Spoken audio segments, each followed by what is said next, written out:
Hi, I'm Rachel, and this is my February 2026 reading wrap-up. This is my first time, I think, ever making a reading wrap-up video when I already did 3 AM reading videos throughout the month.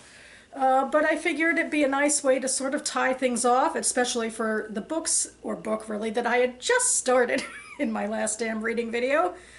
Also, hopefully that means it'll be short and sweet, because I have already talked about the majority of these books in some detail, and I won't be recapping everything I've read in February, because I did read some for the BookTube Prize as an official judge. The round is ongoing, so I'm zipping my lips on those. So, without further ado, I do have 6 books to share. It was a pretty good reading month. The first book I read was Cult Classic by Sloane Crosley. This was my Buzzwordathon cover pick for February. And this book is about a woman. She's in her late 30s. She lives in New York City, and she starts randomly running into more exes than usual, right around the time when she's debating if she's ready to marry her current boyfriend. And it turns out there's a reason for this. Once upon a time, she had an eccentric boss who was an editor at Psychology Weekly, and he's become this sort of guru who has decided to do some sort of let's call it extreme therapy, where they use some sort of, questionable science to get certain people to come to certain places. And so for people who have closure issues with former exes, it's a way for them to actually encounter these people again and get their closure. And this main character, Lola, is basically their test subject. And so that's why she's randomly bumping into all of these exes, and it gives Sloane Crosley a way to give some witty, sarcastic commentary about culture issues and about dating and whatnot. And so I enjoyed this more than I thought I would, because there was some actual backing and texture. There was a reason why all this crazy stuff was happening. And also I thought the relationship between Lola and the eccentric former boss actually was maybe the most moving, and it reminded me a lot of Sloane Crosley's memoir and how she described her relationship with one of her old bosses. Otherwise, this sort of thing isn't really for me. Nobody felt like a real character. There wasn't a whole lot of empathy. I think what I talked about in my AM reading video is it was basically a bunch of self-absorbed people who aren't really in a relationship with anyone anyway. So overall, this is not the type of fiction that does it for me. Next, I read Forest of Noise, a collection of poetry by Mosab Abu Toha. I read this for my synagogue's Israel book club, and then we got to meet and discuss the poetry and read the poetry aloud and sit with it. And it was a moving and very, disquieting and depressing experience, but, very meaningful. Mosab Abu Toha is a Gazan citizen, and he wrote this collection while on the run during the latest Gaza war, and he lost a lot during that war, and of course there's just major devastation throughout this war, and it's tied to a much broader, longer conflict of devastations. And I think he gets to a lot of that in his really visceral poetry that melds the emotional and the physical really well. And it also goes into, a lot of those sort of past narratives and the things that sort of drive the conflict and sort of this desperate, sense of, wanting to belong and to, survive and thrive that understandably people have. So, there's a lot going into this, and I think it's just a really meaningful collection to understand the conflict through this particular lens of poetry. Next, I read This Is What America Looks Like. It is a collection of poetry and short stories, and it's edited by, the editors of the Washington Writers Publishing House, which is a local to me anthology, and all of these writers are from the DC, Maryland, Virginia area. This book came out during Trump's first administration. Now it's his second administration. I feel like it colored a lot of the ways I was reading this. I focused predominantly, really exclusively on the short stories. I wanted to do one of my occasional, short story anthology videos, so I reviewed my favorite stories in that video, which I'll link down below. Overall, this particular publishing house, I think it privileges a lot of microfiction, and also some of the stories I found to be a bit on the nose, so it's maybe not my biggest cup of tea, but I also really appreciated it because it feels like the sort of, small fiction that maybe you wouldn't read elsewhere, speaking as someone who, occasionally dips into, the bigwig legacy literary fiction journals. So I was glad to give this one a go. Next, I read The Magnificent Esme Wells by Adrienne Sharp. This is my top of the Goodreads, is what I call it. It's a resolution to read the books that have made it to the top of my Goodreads TBR and hence have been there the longest. And this is historical fiction. It is a dual timeline story and a Bildungsroman for Esme Wells, the stage name of this young girl from a Jewish family and, largely experienced Judaism through the cultural realities. Because this story is historical fiction. The first timeline takes place in the early 1930s in Hollywood. And the second storyline takes place in the late 1940s and early 1950s in the burgeoning Las Vegas. The first storyline, Esme Wells is, a young kid, 6, 7, whatever. Her parents are a bit of characters in and of themselves. Her mother was a wannabe starlet, working the chorus line of B movies, trying to, however she could make her way, up the line. And then Esme's father was a gambler and like a low-life hustler. And this ultimately leads them to the second storyline. The first storyline ends, although they're, told sort of, within each other. But the first storyline ends with the death of Esme's mother. And so then it is Esme's father and her. They end up heading to New Orleans, along with Bugsy Siegel, a real-life, mobster. And there are a lot of real-life characters who make it into this story. And Esme's father is part of the team putting together his big casino hotel, the Flamingo. And, it's dangerous work to work with mobsters, laundering money. Everybody's wanting to skim a bit from the top, including Esme's father. Esme herself is starting to follow her mother's dreams. Even in the first storyline, she has a starlet attitude. And so she's able, in the second storyline, as a teenager, to get into the Las Vegas showgirl scene, and she catches the eye of another dangerous, if fictional, mobster and ultimately becomes his mistress. And there's a lot of commentary in here that I liked about what it is like to be a young girl among all of these dangerous men, and how at first they kind of coddle you and try to protect you, but then they're, grooming you and being more predatory toward you. And Esme herself, it's a Bildungsroman, so she doesn't have as much agency in the beginning, but it's about, by the end, what she's going to choose to do with her life herself. So that's the parts I liked, and of course there was a lot of interesting historical elements, although I also rolled my eyes a little bit. I know Esme's the main character, but even a main character can have a little too much main character syndrome, where she's a little too much the center of attention and even catches the eye of too many real-life people, I think. So it starts to lose a little bit of its power in that way. But overall, this was a really enjoyable read. Next, I read Golden States by Michael Cunningham as a very belated author's backlist book. It's I wanted to finish my author's backlist goal in December, but, what can you do? This was the third of 3 novels I wanted to read by Michael Cunningham. And this is his first published novel, and one I think it's kind of swept under the rug a bit by this point. Anyway, I did make a video about this and the other 2 most recent novels I read by Cunningham, so I'll link that video down below.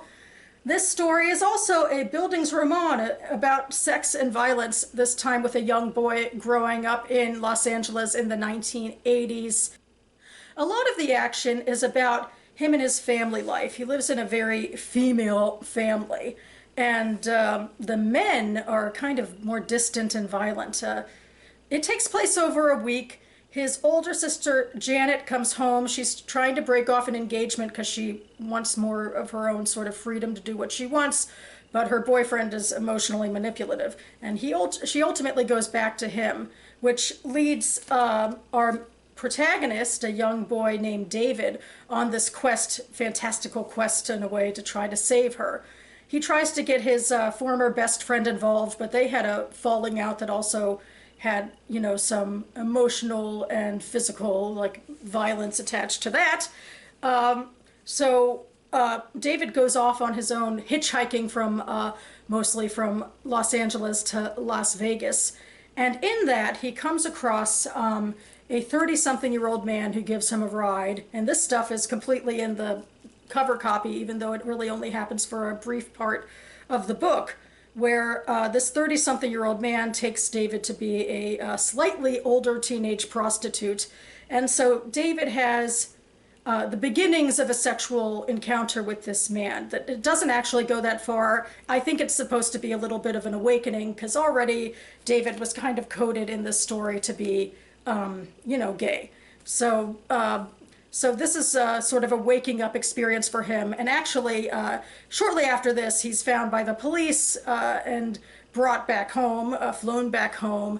And his relationship with his mother and his younger sister changes a bit too. And it feels like there's a assertion that sort of violence and danger makes him, you know, more of a man. So I found it to be a bit uncomfortable, but I can't quite say that I thought it was inauthentic to itself. So I don't know exactly where the lines are, but in a way I think I can understand why this book is a little swept under the rug, because some of its commentary has not aged very well with public perception, but I found it to be a really compelling read. And the final book, the one I haven't really talked about much at all in my Am Reading videos, is Dream Count by Chimamanda Ngozi Adichie, which I've read because I put it on my anticipated 2025 releases, you know, list of books I wanted to get to. So I finally got to it. In a way, this is similar to Cult Classic, I think. We're following three friends, Nigerian women, and definitely women who are approaching and within middle age, and they are discussing the relationships they have with men. And there is no sort of supernatural conceit, like some sort of, you know, weird science encounter stuff. I mean, the weirdest science in here is the encroaching coronavirus, which is sort of a backdrop to this story.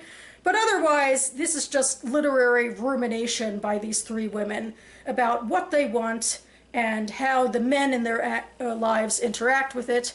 Chiamaka is a Nigerian living in the Maryland suburbs of DC, and I think she kind of just wants to be in sort of the most romantic of romantic relationships, and she doesn't really seem to be getting that with her boyfriends, but she's not feeling the push that other people are toward marriage and children. Her friend Sakura, who lives in DC, is a lawyer. It's not that explored, but she's a lawyer. Chiamaka is actually more of a wealthy, independently wealthy travel writer, but Sakura is more grounded as a lawyer, and she definitely is looking for a marriage and children, is a traditional, you know, pathway. And it's not happening for her. And, you know, tragically, when she does ultimately get pregnant with a, you know, in a relationship that to that point seemed very stable, but then the guy completely ghosts her. And then the third character, Omelagor, is, I think, the most sort of out there and extreme. She actually has a job in Nigeria in a financial district where she's laundering a lot of money, and she feels kind of bad about it, but, you know, it's just kind of part of life. But what she gets obsessed with is the idea of pornography.